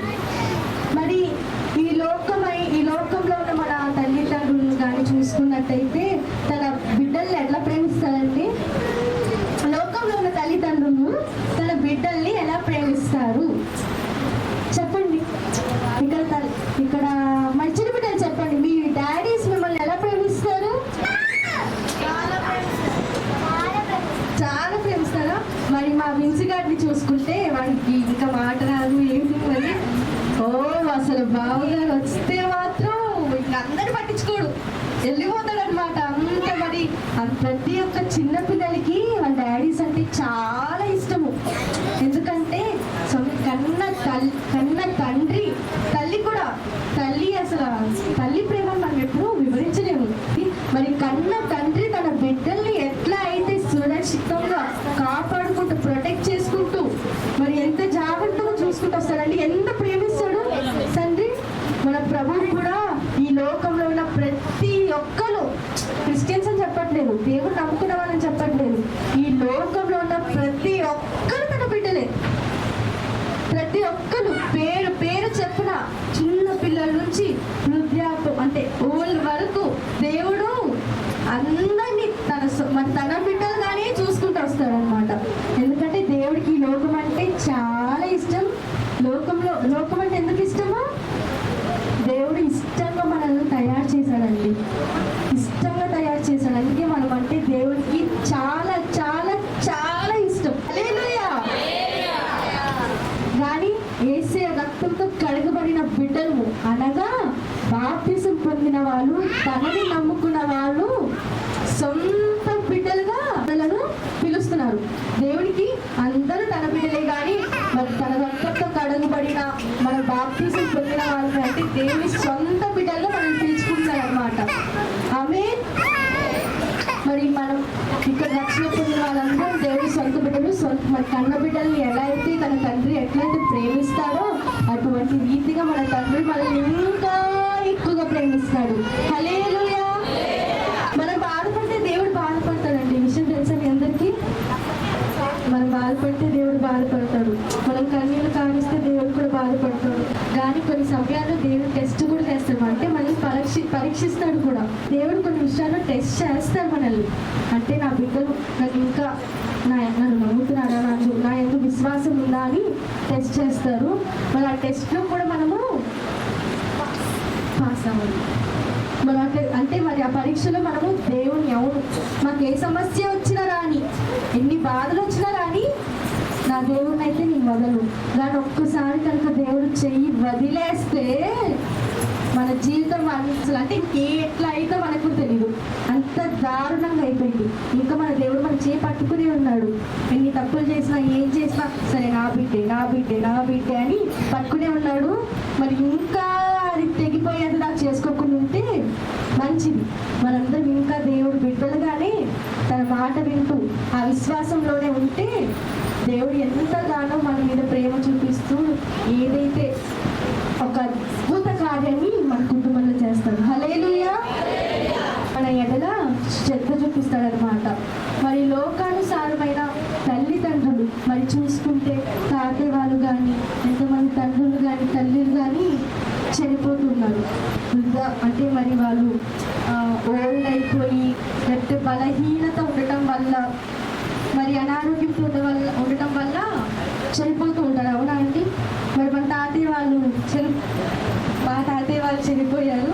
మరి వాళ్ళు దేవుని దగ్గర ఉన్నారు. వాళ్ళు మరి మేము ఎప్పుడు తాతయ్య చనిపోయినప్పుడు బాధపడ్డాము, కానీ మరి తాతయ్య దేవుని దగ్గర ఉన్నారనే ఎక్కువ సంతోషం ఉంది మాకు. ఎందుకంటే ఆయన విశ్వాసం అసలు మాటల్లో చెప్పలేమన్నమాట.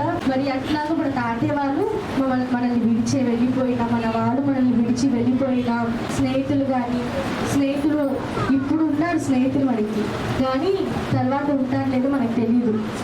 ఇప్పుడు బంధుమిత్రులు ఉన్నారు, తర్వాత ఉంటారు లేదు తెలియదు. ఇప్పుడు సమస్యలు ఉన్నాయి అనుకోండి, కొంతమంది అయితే వదిలేసి వెళ్ళిపోతారు. కొంతమంది స్నేహితులు ఉన్నారు అనుకోండి, ఇప్పుడు నాకు మంచిగానే నవ్వుతూ మాట్లాడతారు, తర్వాత ఉండరు. మనతో ఎవరు ఉంటారండి, ఎప్పుడు ఉంటారని వాళ్ళ మీద ప్రేమ చూపించడం కానీ, అంటే ప్రేమ చూపించాలి, అందరినీ సమానంగా ప్రేమించాలి, తక్కువ ఎప్పుడు చేయకూడదు. అది కూడా మంచితనంతో ప్రేమించాలి.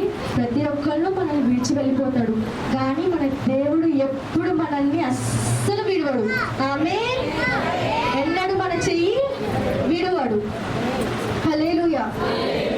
నిన్న నేడు నిరంతరము మనతోనే ఉండే దేవుడు. హల్లెలూయా. మరొక పాట పాడుకున్నాం, చక్కని పాట. నా స్నేహం యేసులోనే, నా బంధం క్రీస్తులోనే. నా స్నేహం యేసులోనే, నా బంధం క్రీస్తులోనే. నా తల్లిదండ్రులు నన్ను విడిచినా, యేసు నన్ను విడువడు. నా తల్లిదండ్రులు నన్ను విడిచినా, యేసు నన్ను విడువడు.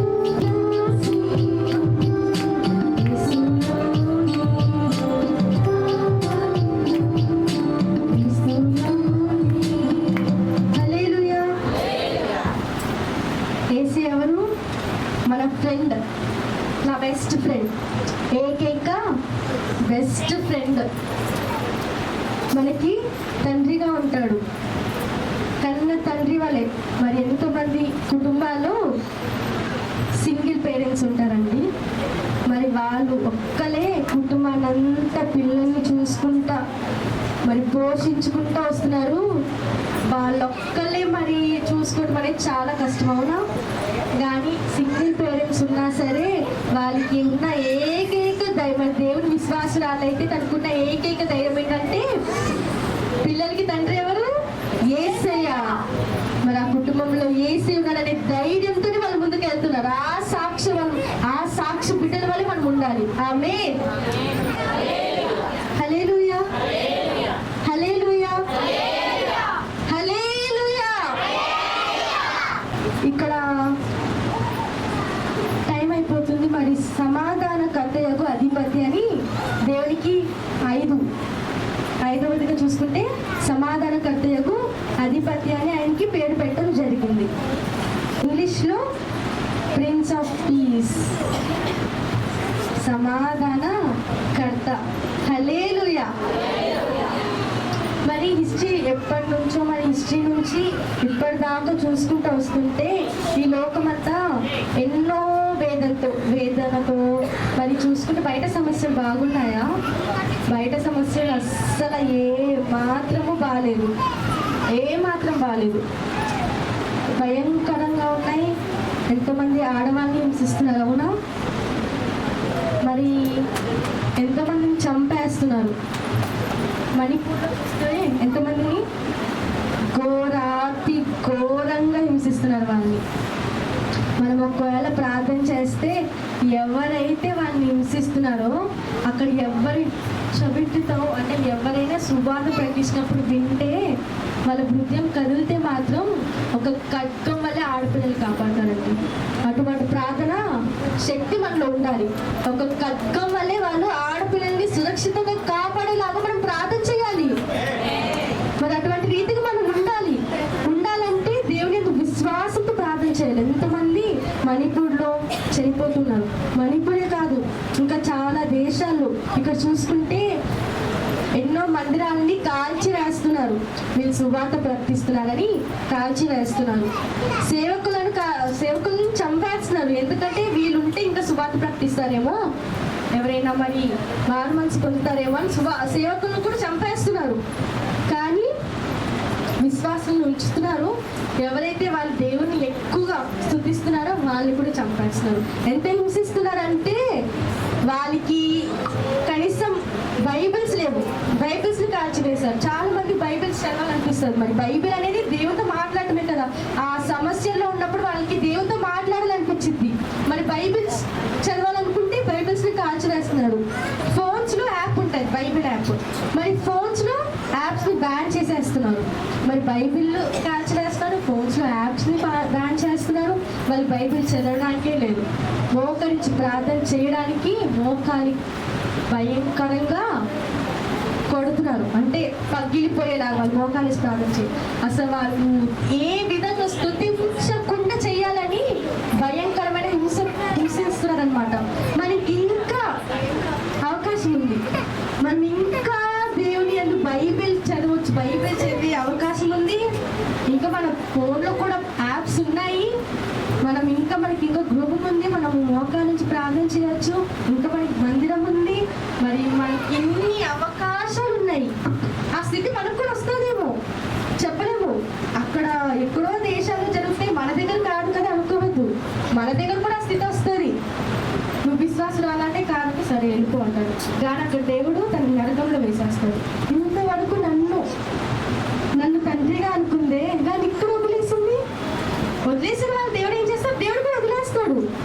తను వదిలేసింది, కానీ కొంతమంది లేదు, నన్ను ఎంత హింసించిని, ఎంత కొట్టిని, నా ప్రాణం ఉన్నంత వరకు నేను దేవుణ్ణే స్తుతిస్తాను, నా చివరి క్షణం వరకు నేను దేవుణ్ణే ఆరాధిస్తాననే వాళ్ళు ఉంటారు కదా, వాళ్ళని భయంకరంగా హింసిస్తారు. వాళ్ళు చనిపోయినాక దేవుణ్ణి స్తుతిస్తారు. వాళ్ళకి ఒక గొప్ప ప్లేస్ ఉంది పరలోక రాజ్యంలో. హల్లెలూయా. మరి ఇక్కడ ఈ మన లోకంలో చూసుకుంటే డాక్టర్ జస్టర్ అనే సైంటిస్ట్ చెప్పారు, ఈ లోకంలో న్యూక్లియర్ వెపన్స్ అంట, న్యూక్లియర్ వెపన్స్ తయారు చేయడం జరిగింది. ఆ వెపన్స్కి ఎంత పవర్ ఉందంటే ఈ లోకాన్ని నాశనం చేసేంత పవర్ ఉందంట, లోకాన్ని నాశనం చేసేంత శక్తి ఉంది. కానీ సైంటిస్టులు దాన్ని ఎట్లా ఆపాలో, మరి ఎట్లా దాన్ని తప్పించుకోవాలో ఆ మార్గాన్ని మాత్రం వాళ్ళు ఫౌండ్ చేయలేకపోయారు, అంటే ఆ మార్గాన్ని వాళ్ళు వెతకలేకపోయారు. మరి ఇక్కడ చూసుకున్నట్టయితే డాక్టర్ రాబర్ట్ ఓపెన్హీమర్, తను ఒక ఫేమస్ అమెరికన్ సైంటిస్ట్. తను ఏం చెప్పారంటే ఇంకొక వరల్డ్ వార్ జరిగితే మాత్రం మనుషుల్ని, అంటే బాడీస్ని సమాధి చేయడానికి మనిషి కూడా ఉండడు. ఏమాట అన్నాడని, ఇంకొక వరల్డ్ వార్ జరిగితే మనుషులను సమాధి చేయడానికి మనిషే ఉండడు. ఇంకా మన లోకం ఎట్లా అయిపోతుందంటే రోజుకి ఘోరంగా అయిపోతుంది అనమాట. మన ప్రభువైన యేసు తెలియచేసిన రాకడ సూచనలు ఏంటి తెలుసుకుందామా? మన యేసయ్య రాకడ సూచనలు పరిశుద్ధ గ్రంథంలో రాశారు, అదేంటో తెలుసుకుందాం. లూకా సువార్త 21వ అధ్యాయము 10-11 వచనంలో రాసింది, తెలుసుకుందాం. లూకా సువార్త. మరియు ఆయన వారితో ఇట్లనెను, జనము మీదకి జనమును, రాజ్యము మీదకి రాజ్యమును లేచును, అక్కడక్కడ గొప్ప భూకంపములు కలుగును, తెగుళ్ళను కరువులను తటస్థించును, ఆకాశం నుండి మహా భయోత్పత్తులు గొప్ప సూచనలు పుట్టును. ఆమేన్. జరుగుతున్నాయా? భూకంపాలు వస్తున్నాయా? చాలా ప్రదేశాలు భూకంపాలు వస్తున్నాయి, ఎన్నో చోట్ల యుద్ధాలు జరుగుతున్నాయి, హింసించబడుతున్నారు. ఎన్నో సైన్స్, అంటే ఎన్నో సూచనలు, దేవుడు రాకడ సూచనలు కనిపిస్తాయి మనకి. మరి చూసుకున్నట్టయితే ఈ లోకంలో చాలా సూచనలు మనం చూస్తున్నాం, అవునా అండి? మరి టీవీస్లో, రేడియోలో వార్తలు వింటున్నప్పుడు కానీ, టీవీస్లో న్యూస్ చూస్తున్నప్పుడు కానీ, న్యూస్ పేపర్లో న్యూస్ చదువుతున్నప్పుడు కానీ ప్రతి ఒక్క సంఘటనలు మనకు తెలుస్తుంటాయి. ఇప్పుడు ఈ నిమిషంలో కూడా ఎక్కడో చోట ఏదో జరుగుతూనే ఉంటాయి. ప్రతి ఒక్క వార్తలు భూకంపాలని చెప్పండి, ప్రతి ఒక్కటి ఏదో ఒక తెలుసుగా న్యూసెస్ అంటే ఏమేమి వార్తలు వస్తాయి, ఏవైతే చాలా బాధాకరమైనవి, ఎక్కడైతే గొడవలు జరుగుతున్నాయో ఒక విషయాలు, ఇంకా ఏవేవో వస్తూ ఉంటాయి. మరి ప్రతి న్యూస్లో చూస్తే రోజు జరుగుతూనే ఉంటాయి, ఏదో ఒకటి జరుగుతూనే ఉంటారు. మరి మన దేవుడు మనకి ఏం చెప్పాలంటే సమాధానంగా ఉండమన్నారు మనల్ని మాత్రం. మీరు ఎవరితో ఏమీ పెట్టుకోవద్దు, సమాధానంగా ఉండండి. ఈ లోకంలో సమాధానం లేదు, కానీ దేవుని బిడ్డలమైన మనము సమాధానంగా ఉండాలి. మనుషుల ప్రయత్నం బట్టి ఎన్నడూ భూమి మీద సమాధానం ఉండదు అని దేవుడు చెప్పడం జరిగింది. ఒక్కసారి నేను ముగించేస్తున్నాను. యోహాను సువార్త 14వ అధ్యాయము 27వ వచనంలో ధ్యానించుకున్నాము. నా శాంతిని మీకు అనుగ్రహించుచున్నాను, లోకమిచ్చినట్లుగా నేను మీకు అనుగ్రహించున్నాను. మీ హృదయములు కలవరపడకూడదు, దేవుని బిడ్డలమైన మనకు సమాధాన మార్గము బయలు పరచబడ్డాడు యేసయ్య. మనకు చెప్పారు మనము మన ప్రియమైన యేసయ్యకు మనం సమాధానంగా ఉండాలి. ఆయన మరల రాజులకు రాజుగా భూమి మీదకి వస్తున్నాడు. ఆమేన్. మరి ఆ దినములు వచ్చే సమయాన్న మనము సిద్ధంగా ఉండాలన్నమాట. దేవుని అక్కడ ఎప్పుడు వచ్చినా మనం భయపడకూడదు. అమ్మో దేవుని అక్కడ వచ్చేస్తుంది, నాకు ఇంకొకసారి అవకాశం ఉంటే బాగుండే అనుకోకూడదు. రాని నేను సిద్ధం అన్నట్టు ఉండాలి మనం. అవునా? మరి లోకంలో మనం ఎక్కువ రోజులు ఉన్నాము, ఉన్న కాలం అంతా ఎంతగానో దేవుని యందు విశ్వాసంతో ఉన్నాము, ఎంతగానో దేవుని యందు నమ్మకం ఉంచుతాం, కేవలం దేవుని మీద మాత్రమే ఆధారపడదాము. ఎందుకంటే ఈ లోకంతో మనకి ఏం పని లేదు, దేవుడికి మనల్ని పంపించాలంటే తన చిత్త ప్రణాళిక నెరవేర్చాలని. మరి దేవుడు రెండో రాకడ గురించి చెప్పడం జరిగింది, దాని సూచనలు విన్నాము. మరి ఈ లోకం ఎంత సమాధానకరంగా లేదో మనం తెలుసుకున్నాము. మరి ఓల్డ్ టెస్టిమెంట్లో దేవుడి ఫస్ట్ కమింగ్ అంటే దేవుడు మొదటి రాకడ గురించి ప్రవచనాలు సంఖ్య దాదాపు 300 జరిగిందా? మొదటి రాకడ ఏంటిది? దేవుడు ఈ లోకానికి వస్తాడు. కానీ అక్కడ ఇంకొకటి రాసింది ఏంటిది? ఆయన భుజం మీద రాజభారి ముందును, అంటే మన పాపాలన్నీ ఆయన మోస్తాడు. ఏదైతే రాశారో, ఏదైతే బీసీ కాలం అంటే బిఫోర్ క్రైస్ట్ చేసే రాకముందు రాశారో, అది ఏదైతే చెప్పారో సత్యంగా జరిగింది. మొదటి రాకడ గురించి చెప్పింది, జరగటం అయిపోయింది. ఇప్పుడు రెండో రాకడ గురించి కూడా రాశారు. ఆ రాసిన సంఖ్య ఎంతమంది అంటే 5 చోట్ల ప్రవచించబడి ఉంది. సేమ్ మొదటి రాకడ గురించి ఎలా రాశారు, రెండో రాకడ గురించి కూడా రాశారు. ఇదే ప్రకారము రెండో రాకడలో యేసుక్రీస్తు యొక్క రాకడికి మనము సిద్ధపడి ఉన్నాం. హల్లెలూయా. మరి దేవుడు జన్మించారు, సేవ చేశారు, అందరికి సేవ చేశారు, ప్రతి ఒక్కరికి శుభార్త చెప్పడం జరిగిపోయింది. ఎంతమంది అనారోగ్య స్వస్థత జరగటం అయిపోయింది. ఎంతైతే సేవ చేయాలో అంత శుభార్త చేశారు. ఆయన ఇచ్చిన ఈ లోకంలో తనకి ఇచ్చిన భారాన్ని ఆయన చిత్తము ప్రణాళిక అంతటినీ నెరవేర్చారు. అయిపోయింది. చనిపోయి తిరిగి లేచాడు, పరలోక రాజ్యానికి వెళ్ళిపోయాడు. అయిపోయింది. అంటే ఏంటి? క్రీస్తుని ఆరాధించుట. మరి మనము దేవుణ్ణి ఆరాధిస్తూ రెండో రాకడకు మనం సిద్ధపడే బిడ్డలుగా ఉన్నాం. హల్లెలూయా. మరి అనుకోని గడియల్లో దేవుడు రాబోతున్నాడు. మనము దేవుని సమయము ఎంతగానో వాడుకుంటూ ప్రతి ఒక్క విషయంలో దేవుని భయభక్తులు కలిగి, భయభక్తులు అని వాక్యం చెప్తూ ప్రార్థన చేస్తాం. భయము భక్తి రెండు ఉండాలి. ఆమె నిన్న నేడు నిరంతరము ఒక్కటే రీతిగా ఉన్న మన యేసయ్యకు ఒకసారి గట్టిగా ఆమె చెప్తామా? హల్లెలూయా. మరి ఇప్పుడు మనం ధ్యానించుకున్న ఆశ్చర్యకరుడు, ఆలోచనకర్త, బలమైన దేవుడు, నిత్యుడగు తండ్రి, సమాధానకర్తయగు అధిపతి అయిన దేవుడు మన కుటుంబాలని ఒక ఆశ్చర్యకరమైన రీతిగా బలముగా ఎంతగానో నిత్యము అంటే ఎవర్ లాస్టింగ్ నిత్యము మనతోనే ఉంటూ మనల్ని సమాధానంగా దేవుడు మనల్ని జీవించాలని నేను కోరుకుంటున్నాను. మన కొరకు మనల్ని ఎంతగానో బలముతో, కృపతో మనల్ని ఎంతగానో బలపరుస్తూ దేవుని రాకడకు సిద్ధపడి బిడ్డలుగా ప్రతి ఒక్కరిని సిద్ధము చేయును గాక. ఆమేన్. ఒక చిన్న పాట పాడుకుని ముగించేస్తున్నాను. సంతోషంగా పాడదామండి. అందరికి తెలిసిన పాటే. శ్రీసుండు జన్మించెడిలో, శ్రీసుండు జన్మించెడిలో, నేను అందరికీ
క్లాప్స్ కొడదాం.